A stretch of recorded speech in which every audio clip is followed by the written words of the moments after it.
If you're someone who is looking to understand why you may be unintentionally sabotaging your weight loss surgery success and you're wanting to get back on track, keep watching.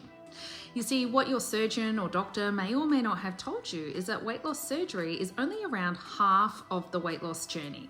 The rest comes from you and your mindset. So as a psychologist who has seen thousands of weight loss surgery patients over the years, I need you to know that this is not your fault. But there is some faulty wiring in your brain. And many weight loss surgery patients would really benefit from updating this faulty wiring, just like updating an old computer program. So if you want to update your old pre-surgery program and install a new program, then that can really start to give you natural control around your cravings, I have an opportunity to do just that. One of my superpowers as a psychologist is to help identify subconscious sabotage blocks that may be playing out and derailing your success.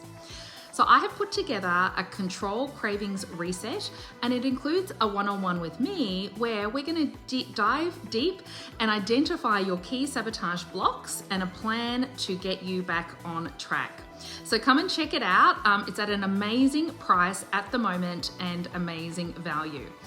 So if you're ready to update this faulty wiring in your brain that many weight loss surgery patients need to do after surgery, and you're someone who is really ready to change, come and secure your spot today. I would love to work with you.